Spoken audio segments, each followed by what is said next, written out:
Assalamu alaikum rahmatullahi wa barakatuh. The Prophet of mankind, the peace of our heart and mind, the most generous and kind, sallallahu ta'ala alayhi wasallam, has said, "Indeed, he who recites salat durood upon me the most will be the closest to me on the day of judgment. Please recite after me. As-salatu was-salamu alayka ya Rasulullah. As-salatu was-salamu alayka ya Rasulullah. Wa ala alika wa ashabika ya Habiballah. Wa ala alika wa ashabika ya Habiballah. As-salatu was-salamu alayka ya Nabi Allah. As-salatu was-salamu alayka ya Nabi. Wa ala alika wa ashabika ya Nur Allah. Wa ala alika wa ashabika ya Nur Allah. Please recite the following dua after me. Ya Allah Azza wa Jal. Ya Allah Azza wa Jal. Open the doors of knowledge Open the doors of knowledge and wisdom for us, and wisdom for us, and have mercy on us. and have mercy on us. O the one who is the most honorable O the one who is the most honorable and glorious. and glorious. In our last speech, we discussed the aqid we need to have regarding Jannat, and this week, inshallah Azza wa Jal, we will discuss the topic of Dozakh, Jahannam. Dozakh is an abode in which is the clear demonstration of the wrath of Almighty Allah, just as there is no end to His mercy and grace, which cannot be understood by the human mind. In the same way, there is no limit to His wrath. All the pain, suffering and torment that a person can imagine is very unparalleled compared to the wrath of Allah. That which has been mentioned in the Quran and Hadith concerning the wrath of Allah is being briefly explained in this discussion, so that Muslims may read this and ask for refuge from the wrath of Allah, and that they should abstain from those practices which will lead them towards hell.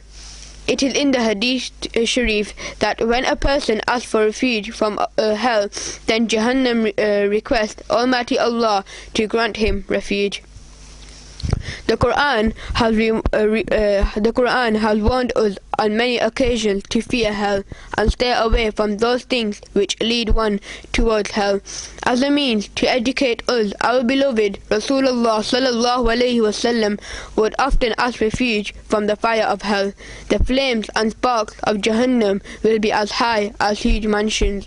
When leaping into the sky, the flames will seem like a caravan of yellow camels. Man and stone are the fuel of Jahannam. The fire of the world is one portion of 70 portions of the fire of hell.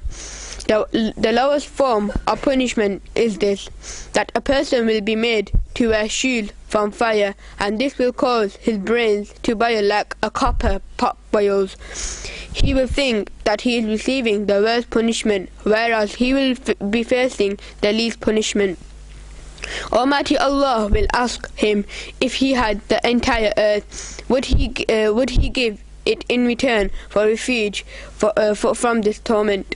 He will reply in the positive. Almighty Allah will say that when he was in the spine of Hazrat Adam alayhi salam, then Allah asked him only obey one thing, and that was never to make kufr, and he did not take heed to this.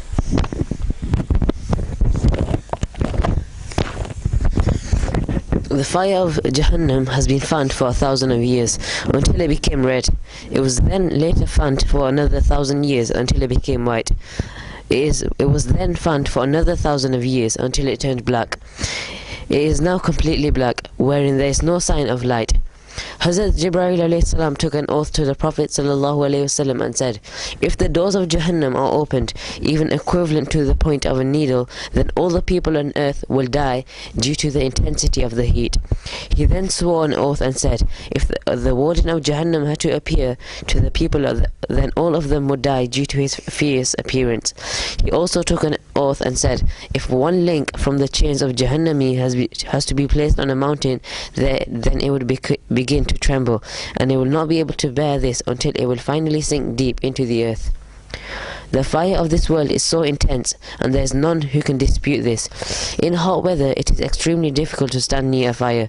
This fire begs Almighty Allah never to enter it into the fire of hell again, and amazingly, man seems to have no fear and does all that which will lead him into hell. Man does not fear that fire which even the fire fears. Almighty Allah alone knows the depth of Jahannam. It is in the Hadith Sharif that if pillar of rock is thrown into Jahannam from outside it, then even after travelling for 70 years it will not reach the bottom of hell, whereas if a person throws a ball from the heights of the sky in the morning will reach night by earth. Hell has numerous valleys, levels and wells. There are certain dungeons in hell from which even hell itself asks refuge 70 times a day, or even more than this. There are numerous punishments which the Kafirs will face in Jahannam. The angels will beat them with such heavy iron rods that if one rod has to be kept on earth, then all the humans and jinns together will not be able to lift it off the ground. There are massive snakes and scorpions in hell that look like long-necked camels. Their stings and bites are so venomous and painful that the pain will be felt for 1,000 years. The Jahannamis will be given so hot water like oil that has been boiled to its highest intensity. When they bring it close to their mouths, the intense heat will cause the skin on their faces to fall off. The boiling water will be poured onto their heads. They will be given the matter to drink, which passes from the bodies of the Jahannamis. They will be given thorny fruits to eat.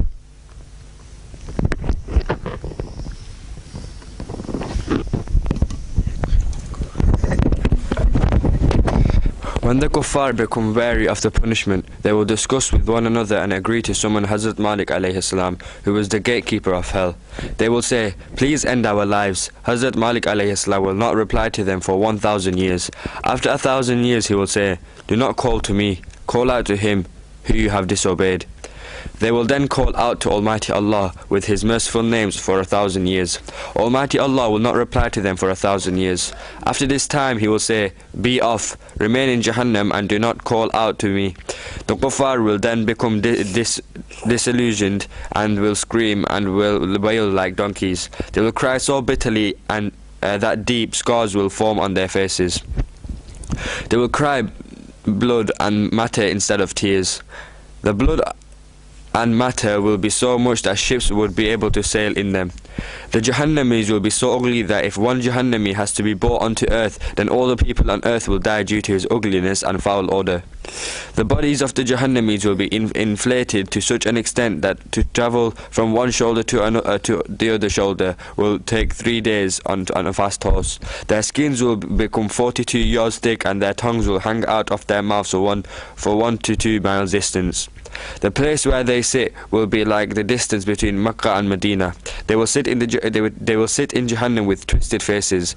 The upper lip will stretch up to the top of their heads, and the lower lip will hang over their navels. The form of the kuffar in Jahannam will not be the form of humans, because Almighty Allah created the form of humans as the best of molds, and more so because it is the example of the appearance of the beloved Rasul sallallahu alaihi wasallam. The form of the Jahannamis will be that which has been explained above.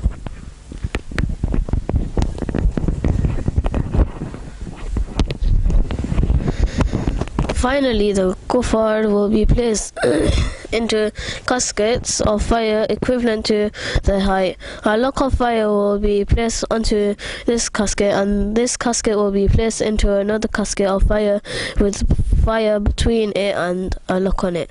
These will then be placed into a third casket and then thrown into the depths of hell. The person in each casket will think that he is the only one left in hell. This will be the most intense punishment, and it will be forever. When the Jannatis enter Jannat and those that are to remain in hell are in hell, then death will be brought in the form of a ram on a bridge between heaven and hell. All the dwellers of heaven and hell will be summoned. The Jannatis will fear that they are to be removed from Jannat, and the Jahannamis will think that they have received refuge from hell.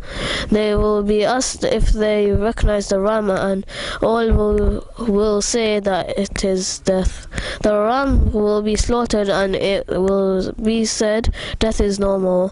All Jannatis remain in Jannat forever, and all Jahannamis remain in Jahannam forever. The Jannatis will be ecstatic and happiness, and the Jahannamis will be sad forever. We pray that Allah Almighty pardons us and favors us with His mercy in this world and in the hereafter. May Allah Azza wa Jal accept our efforts and give us the ability to learn and safeguard our Aqida. Ameen. Next week, inshallah Azza wa Jal, we will start to discuss the topic of Iman and Kufr. Until then, please remember us in your du'as. Jazakallahu khair. Assalamu alaikum wa rahmatullahi wa barakatuh.